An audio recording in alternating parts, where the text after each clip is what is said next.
یا بالیدگی، موت یا فنا پذیری۔ نقل مکانی، پیدائش یا بالیدگی۔ پاکستان کی آبادی کا زیادہ حصہ گاؤں میں مقیم ہے، جہاں پر عموماً شادیاں چھوٹی عمر میں کر دی جاتی ہیں، جس کے نتیجے میں پیدائش کا سلسلہ کم عمری میں ہی شروع ہو جاتا ہے، جو آبادی میں اضافے کا سبب بنتا ہے۔ آبادی کا بڑا حصہ ناخواندہ ہے۔ جہالت اور کم علمی کی وجہ سے دیہاتوں میں بسنے والے لوگوں میں آبادی کی زیادتی کے نقصانات کا کوئی شعور نہیں ہوتا، جس کا نتیجہ کثرت اولاد کی صورت میں نکلتا ہے۔ چونکہ آبادی کی اکثریت دیہات میں زراعت کے پیشے سے منسلک ہے، چھوٹی عمر میں بچے اپنے والدین کا ہاتھ بٹانا شروع کر دیتے ہیں، جس کو والدین اپنے لیے سود مند سمجھتے ہیں۔ اس لیے بھی دیہاتوں میں زیادہ اولاد پیدا کرنے کا رجحان پایا جاتا ہے۔ ایک سبب جو دیکھنے میں زیادہ آیا ہے کہ جن والدین کی اولاد نرینہ نہیں ہوتی، وہ بیٹے کی خواہش میں کئی بچے پیدا کر جاتے ہیں۔ اموات، پاکستان کی آبادی غربت کا شکار ہے اور غربت کی وجہ سے متوازن غذا اور اچھی صحت سے محروم ہے۔ مالی حالت صحیح نہ ہونے کی وجہ سے لوگ علاج کی سکت نہیں رکھتے اور موت کا شکار ہو جاتے ہیں۔ ہمارے ہاں طبی سہولیات آبادی کے تناسب سے بہت کم ہیں۔ دیہات میں یہ سہولیات نہ ہونے کے برابر ہیں۔ ڈاکٹر اور نرسیں محدود تعداد میں ہیں، دوائیں میسر نہیں یا پھر بہت مہنگی ہیں، جس کی وجہ سے عام لوگ علاج معالجے کی سہولیات سے محروم رہ کر موت کا شکار ہو جاتے ہیں۔ زیادہ بچے پیدا کرنے کے سبب عورتیں کمزور ہو جاتی ہیں، جس کی وجہ سے مختلف بیماریوں میں مبتلا ہو کر موت کا شکار ہو جاتی ہیں، بلکہ نوزائیدہ کا بچنا بھی مشکل ہو جاتا ہے۔ تعلیم کی کمی کی وجہ سے لوگ حفظان صحت کے اصولوں سے ناآشنا ہیں، جس کی وجہ سے وہ اپنی صحت کی خبرگیری نہیں کرتے۔ اکثر مائیں لاپرواہی، کم علمی یا جہالت کی وجہ سے اپنی اولاد کی پرورش حفظان صحت کے اصولوں کے تحت نہیں کرتی، جس کی وجہ سے ان کے بچے مختلف قسم کی بیماریوں میں مبتلا ہو کر مر جاتے ہیں۔ سیلاب، بارشوں اور قدرتی آفات کی وجہ سے کافی لوگ موت کا شکار ہو جاتے ہیں۔ نہ صرف یہ بلکہ سیلاب اور بارشوں کے بعد مختلف قسم کے امراض جیسے ہیضہ اور اسہال وغیرہ پھوٹ پڑتے ہیں اور کئی قیمتی جانیں ضائع ہو جاتی ہیں۔ بچوں کی بیماریاں جیسے تپیدق، خناک، کالی کھانسی، پولیو، خسرہ اور تشنج سے بچاؤ کے لیے حفاظتی ٹیکوں کا انتظام صرف بڑے شہروں تک محدود ہے۔ دیہات میں رہنے والے لوگ اس سہولت سے محروم ہیں، جس کی وجہ سے بہت سے بچے بیمار ہو کر موت کا شکار ہو جاتے ہیں۔ نقل مکانی، جس طرح پیدائش اور موت آبادی میں اضافے اور کمی کا سبب بنتے ہیں، اسی طرح نقل مکانی بھی آبادی میں اضافے اور کمی کا سبب بنتی ہے۔ کچھ لوگ اندرون ملک نقل مکانی کرتے ہیں، جیسے شہروں میں روزگار کے بہتر مواقع ہونے کے ساتھ ساتھ تعلیمی، طبی اور تفریحی سہولیات بھی بہتر ہوتی ہیں، جس کی وجہ سے لوگ نقل مکانی کرتے ہیں۔ اس کے علاوہ بہتر روزگار اور بہتر مالی حالت کے لیے کچھ لوگ بیرون ملک نقل مکانی کرتے ہیں۔ نقل مکانی کی اور بھی بہت سی وجوہات ہیں، جن پر ہم تفصیل سے بات کریں گے۔ قدرتی آفات، ایسے علاقے جن میں اکثر اوقات قدرتی آفات آتی رہتی ہیں جیسے سیلاب، زلزلہ اور قحط وغیرہ، تو وہاں رہنے والے لوگ اپنی جان بچانے کے لیے محفوظ علاقوں کی طرف نقل مکانی کرتے ہیں۔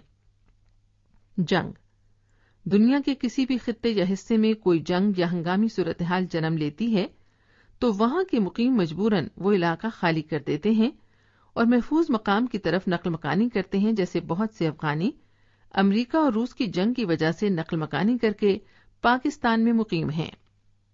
روزگار کی فراہمی، صنعتی ترقی کے نتیجے میں روزگار کے مواقع بھی بڑھ گئے ہیں۔ اکثر صنعتیں شہروں میں لگائی گئی ہیں، جس کی وجہ سے لوگ دیہات اور چھوٹے شہروں سے بڑے اور صنعتی شہروں کی طرف منتقل ہونا شروع ہو گئے ہیں۔ سیاسی سبب، کچھ لوگ سیاسی اختلافات کی بنا پر بھی نقل مکانی کرتے ہیں۔ معاشی سبب، لوگ بہتر اجرت اور بہتر معیار زندگی حاصل کرنے کے لیے بھی نقل مکانی کرتے ہیں۔ ہمارے پڑھے لکھے لوگ اسی وجہ سے امریکہ اور یورپی ممالک کی طرف نقل مکانی کے خواہش مند ہوتے ہیں۔ امیر ممالک محنت کشوں کو زیادہ اجرت دینے کے قابل ہوتے ہیں، یہی وجہ ہے کہ غریب ممالک کے لوگ امیر ممالک کی طرف ہجرت کرتے ہیں، جیسا کہ ہمارے کئی لوگ مشرق وسطیٰ کی طرف نقل مکانی کر گئے ہیں۔ نقل مکانی کے جہاں مثبت اثرات مرتب ہوتے ہیں وہاں منفی اثرات بھی ہوتے ہیں۔ جس جگہ نئے لوگ جا کر بستے ہیں وہاں آبادی کا بوجھ بڑھ جاتا ہے، جس کی وجہ سے رہائش، تعلیم، طبی سہولیات کی فراہمی اور روزگار کے مسائل پیدا ہو جاتے ہیں۔ نقل مکانی کے سبب ہمارے ملک میں بھی کئی مسائل پیدا ہوئے ہیں۔ آبادی کی ضروریات اور ان کی رسد۔ اب ہم ان بنیادی ضروریات کے بارے میں تفصیل سے بات کریں گے جو آبادی کے لیے نہایت اہمیت کی حامل ہیں۔ غذائی ضروریات۔ غذا انسان کی پہلی اور بنیادی ضرورت ہے۔ آبادی کی بڑھتی ہوئی رفتار کے پیش نظر ہماری غذائی پیداوار سے 2/3 آبادی کی ضروریات پوری ہوتی ہیں، جس کی وجہ سے زر مبادلہ کی کثیر رقم غذائی ضروریات پوری کرنے میں خرچ ہو جاتی ہے۔ اگر آبادی کے بڑھنے کی شرح 3.1% ہے تو اسے کم کر کے اگر 1.8 کر لیا جائے تو پھر موجودہ پیداوار آبادی کی ضروریات پوری کر سکتی ہے۔ لباس۔ خوراک کے بعد انسان کی سب سے بڑی ضرورت لباس ہے۔ اس میں پاکستان خود کفیل ہے کیونکہ یہاں پر اعلیٰ قسم کی کپاس دستیاب ہے جس سے اچھی کوالٹی کا دھاگا تیار کیا جاتا ہے۔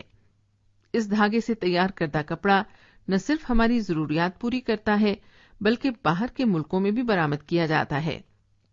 رہائشی ضروریات۔ غذا، لباس کے بعد انسان کی سب سے بڑی ضرورت رہائش ہے۔ انسان کو سر چھپانے کے لیے رہائش چاہیے۔ آبادی کا بہت بڑا حصہ اس سہولت سے محروم ہے۔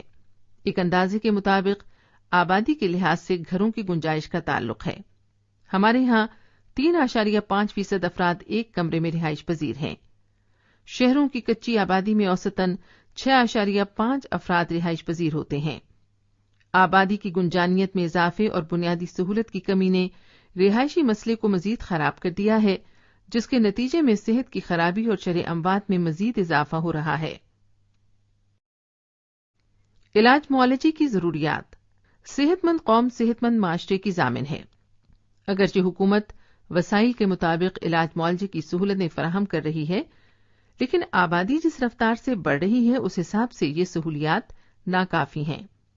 ایک اندازے کے مطابق 4600 افراد کے لیے ایک ڈاکٹر اور 3800 افراد کے لیے ایک دندان ساز علاج معالجے کی سہولت فراہم کرتا ہے، جبکہ اسپتالوں میں 1790 افراد کے لیے ایک بستر ہے، جو کہ ترقی یافتہ ممالک کی نسبت بہت ہی کم ہے۔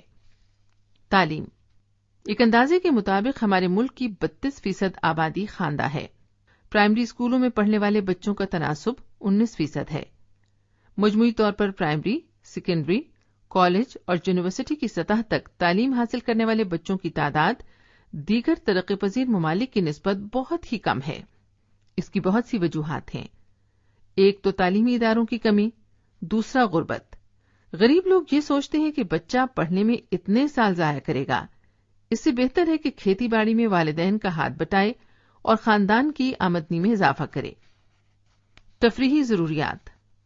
انسان کو تندرست رکھنے اور کام کرنے کی اہلیت میں اضافہ کرنے کے لیے تفریح نہایت اہم کردار ادا کرتی ہے۔ اس سے نہ صرف صحت بہتر ہوتی ہے بلکہ جسمانی تکان دور ہو کر قوت میں اضافہ ہوتا ہے، ذہن تر و تازہ ہوتا ہے، لیکن ہمارے ہاں تفریحی ذرائع بہت ہی کم اور محدود ہیں۔ اگر کچھ ہیں تو وہ بھی بڑے شہروں تک محدود ہیں۔ چھوٹے شہر اور قصبے بالکل نظر انداز کر دیے گئے ہیں۔